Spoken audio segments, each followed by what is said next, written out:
flight ako ngayon.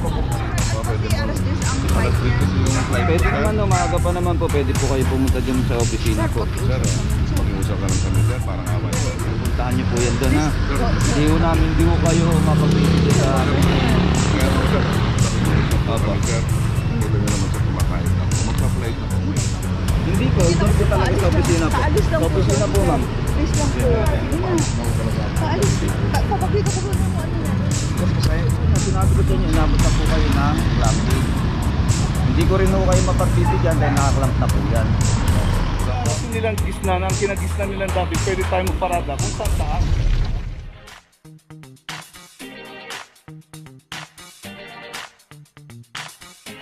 Papajo TV!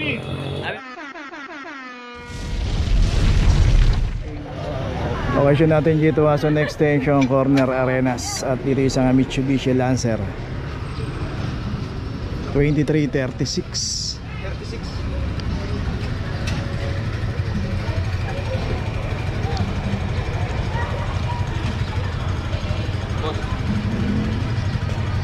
Vlogger.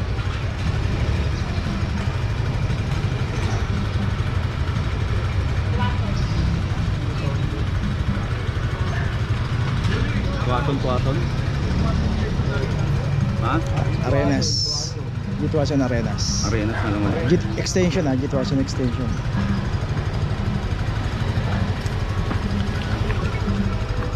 Extension.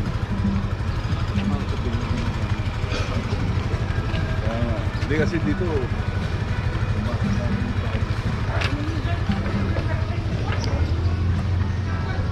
Okay, ito meron na rin notice, tuloy na po tayo. Location natin Paredes corner, Paredes Street corner, Loyola Street. Dito kita natin complaint ng isang PA o parking attendant dito. Dito rin dito rin sa kahabaan ng Paredes Street, pay parking. At pagka pumarada tayo at dapat nakaayos yung ating sasakyan, magbayad tayo ng parking, magpa-issue tayo ng ticket.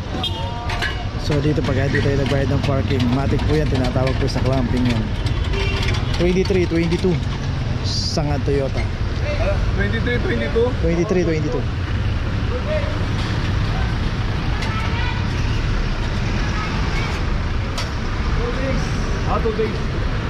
Okay, 2 days daw ito hindi nagbabayad. 2 days before Christmas.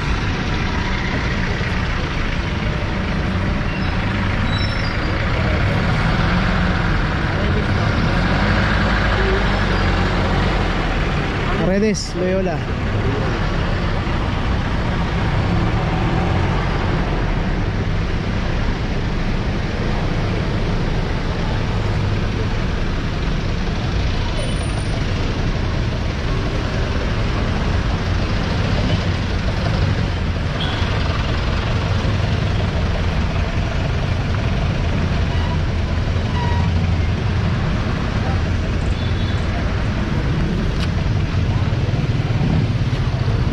Okay, may notice na to. Tuloy na po tayo. Location natin Kaiko corner, Pajardo Street. At dito na may isang Montero 23-22. Dito naman po random po yung operation. Kung sino po yung abutan at walang driver at naka-obstruct sa Mabuhay Lane, mating na po yan. So dito makikita natin may mga nakaparada rito sa bangketa. So okay naman yung pasok naman doon sa property line nila. At yung kulay blue na guhit, ayun, hindi naman nila nasakop. Wait lang po, magdadala ka natin lang. Inabot na po yan. Nangabot ako ng airport mo. Diba kaya na sila? Pa-flight ako ngayon papunta sa airport. Puntahan nyo na lang po yan sa ano sir ha, sa Central Market and Fountain po ha. Opo, pero inabot na po kayo ng clamping po. Inabot na po kayo ng clamping sir.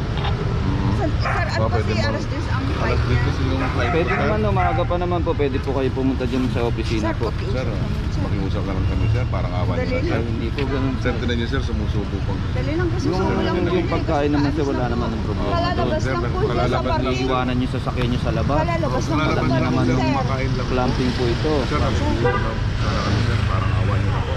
kalalabas lang po sa parking kasi paalis na po siya, kumain Hindi po, na. pupuntahan niyo po yan doon ha. Po, sir. Hindi ko kayo mapagbibigyan sa amin. Kaya ako sir, nakikiusap po Opo. kami sir. Kita nyo naman sir, kumakain lang po. Magsa-flight na po ngayon sir. Puntahan niyo na lang po yan doon, sir. Para ano, Kasi anong oras na mag-alas 8 na po. madali lang mo, sir. Napakadali lang po ng Central Market po. Kalalabas lang po sa F1, sa parking. Sa totoo Hindi lang naman po. po. Ma'am, nung inabutan ho namin yan, unattended. Hindi rin ho namin alam, nakakalabas lang ho ng ano, ng parking yung sasakyan niyo po. Kami talaga, kahit tignan niyo po, kumakain po kami. Naintindihan, nakita ko naman po ano eh. Nakita ko naman po. Please lang naman. Hindi po, doon po talaga sa opisina po. Paalis lang Sa opisina po, ma'am. Please lang po. Sige na. Paalis. Papakita ko po yung ano niya, yung flight niya. Pasensya na kayo talaga, sir. Hindi ko kayo mapagbibigyan. Kaya Ha? ako sir, nakikiusap. Hindi ko kayo Kunin mo yung mapagbibigyan. bag ko anak. Kunin mo yung bag niya at papakita yung flight niya. Sige po. Maniwala po Hindi sir. po kalalabas lang po talaga. Nandito na ako sa sinasabi niyo, pero hindi ko namin talaga kayo mapagbibigyan. Pasensya na po kayo. Ha? Nagkikiusap lang Sir, kami sa para please po, lang. madidelay po. Hindi ho, napakalapit lang ho ng Central Market, sir. Maaga pa naman po. Puntahan nyo na lang po. Yan naman ho Kasi ipadadala alas ninyo. 10 po ang flight niya. Tingnan mo Dito lang naman po sir. Magpautos na lang ho kayo, ma'am.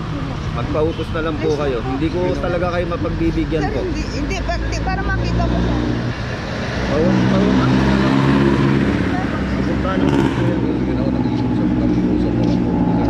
Parang awa nyo na po sir. Sir, ito po sir. Para po, sir, hindi po talaga ako sir nagkukuhan sir. Sir, ito po yung passport ko sir. Sir, pasensya na kayo, sir. Ha? Sir, ito- Pero kailangan nyo talaga dumaan doon sa opisina namin. Sir, Kahit, kahit sir, po ipakita nyo pa yan sa akin, sir. sir, Hindi ito po kayo talaga yung mapagbibigyan. date ticket ko sir. Tingnan nyo po, ito po yung date ngayon sir. Hindi po kayo talaga mapagbibigyan yan, sir. Kaya nga sir, nakikiusap na lang po ako sir. Parang awa nyo na po. Bilang kabayan nyo rin po na Pilipino. So, dapat nyo kasi ako sa Saudi sir. Kaya po nakikiusap. Sir, ito po, January 11. Parang awa nyo na po sir. Nakikiusap na lang po. Sir, sige na lang po. Nagsasabi naman po Tulad kami naman ng po na sinabi ko sa inyo, sir. Kasi paulit-ulit lang mo tayo. Oo, kaya nga ako, hindi po sir, hindi na po makukulit yan. Kaya nga po nakikiusap. Sir, ito po yung date niyo, January 11. 11 o'clock po yung flight ko. Maaga pa naman, sir eh. Maaga pa Sir, naman po. kaya nga ako sir, Pautos nyo na lang po yan doon. Sir, kaya nga ako sir, nakikiusap na. Dapat napaalis na po siya. Total, ganito naman, maliligo pa lang kayo, sir, di ba po? Sir, sige na po. Pwede nyo naman po ipautos na lang po yan, sir. Kaya nga ako sir, kaya nga ako sir, ngayon po nakikiusap. Wala na ho akong magagawa, na-clamp na po yan. Kaya nga ako sir, nakikiusap po sir. Try nyo pumunta ng opisina, sir. Ito. Sir, naiintindihan ko naman ho kayo. Sir, ito. Naiintindihan ko naman ho kayo, sir. Tagal lang po tayo rito, abutin lang tayo ng anong oras dito, sir. Tulad ng sinabi ko sa inyo, hindi ko po kayo Kaya nga ako sir, parang Ano, sir, umaano po yung oras natin. Umaandaro ang oras natin, Birang sir. pan po, kabayan dito, nakikiusap lang. Umaandaro ang oras natin, sir. Nakikiusap lang po. Hindi na po sir. Umaandar po ang oras Sana natin, po sir. mapagbigyan niyo po kami sir. Pero hindi ko nga ho kayo mapagbibigyan sa gusto niyo. Hindi ko kayo mapagbibigyan sa gusto niyo, sir. Ngayon lang yan. May parking na lang, kaya lang, galing po ako sa Panang Isabela sir. Dapat po hindi niyo muna ho nilabas. Oo. Mamaya pa pala ho ang alis ni sir. eh. Kasi nga ako sir, paalis. Kalalabas lang po talaga sa parkingan. Paalis na kasi. Ma'am, kayo lang po nakakaalam na kalalabas lang niya sa Opo. parkingan. Oo nga ako sir. Ay, sige na. Kaya nga po sir. Kasi Ganun na lang ho, sir. Ganun na lang ho para hindi tayo magtagal, sir. Hindi ko kayo mapagbibigyan. Ganun na lang ho, sir. Kaya na lang ho pumunta ng opisina po, ha? Nakikiusap po kami. Paulit-ulit lang ho tayo, sir. Hindi ko kayo mapagbibigyan. Magbigyan Kaya pasensya na ho kayo. Oo naman po sinasabi namin sir.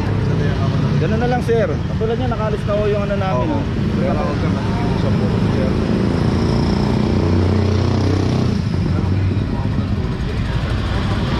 Okay, so tuloy na po tayo. Para sa sarili ko. Kasi pasaya. Kahit ako po sir, bilang kandidat po tayo. Wala na ho akong magsasagot po niya, sir. Katulad niya, sinabi ko sa inyo, inabot na po kayo ng clamping. Hindi ko rin ho kayo mapagbibigyan dahil nakaklamp na po yan. Diba po? Ganun na lang, sir. Papuntahan nyo na lang ho ng maaga yan, sir. Hindi ko talaga kayo mapagbibigyan po. Ganun na lang po. Maaga pa naman po. Pautos nyo na lang po. Total, maliligo naman po kayo. Hindi na lang po kami magbayad. Ay, hindi rin po pwede sa amin magbayad, sir. Operation po kami. Kailangan mo po dadaan po tayo sa maayos na proseso. Wala ko, sir. Di ko talaga ko kayo mapagbibigyan dyan, sir.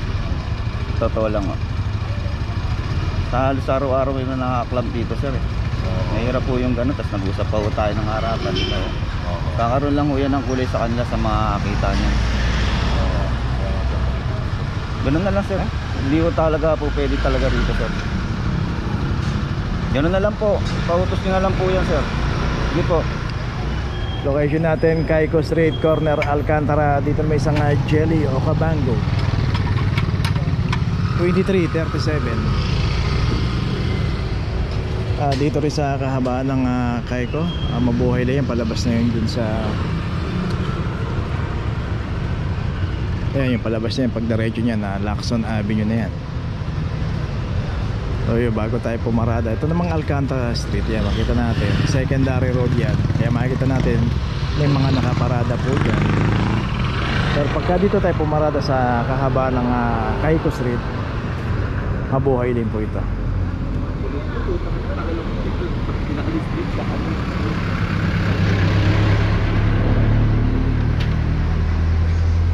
Okay ito, may notice na yung Jelly o Cabango.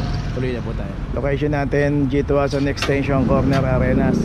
Dito yung isang Ford Fiesta 2330. At dito rin pumarata sa Mabuhay Lane. Dito nga po pagka inabutan tayo, inabutan po yung ating sasakyan, walang driver, matik na po yan. Dito marami po mga pay parking dito, marami po mga secondary road. Pero pagka dito natin pinarada yan hanggang umaga at during operation at inabutan po yan, random po ang operation, umiikot po yan kung sino po yung aabutan dito at walang driver, matik na po yan. May mga signage po dyan, no? So dito naman tad-tad na mga signages para nagsisilbing babala po yan, para alam po natin kung bawal po marada o hindi dito sa pinaparadahan natin.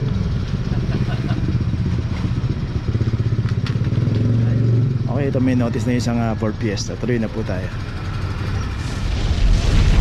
Okay, nandito na ngayon tayo sa opisina ng clamping, sa impounding dito sa Central. Dito na po nagtatapos ang ating vlog. Maraming salamat po sa mga subscriber, sa mga viewers, sa mga napadaan po sa ating channel. Maraming salamat po sa mga suporta nyo. Sa mga hindi pa po nakakapag-subscribe, subscribe na po tayo mga kabayan. Maraming salamat po. Mabuhay!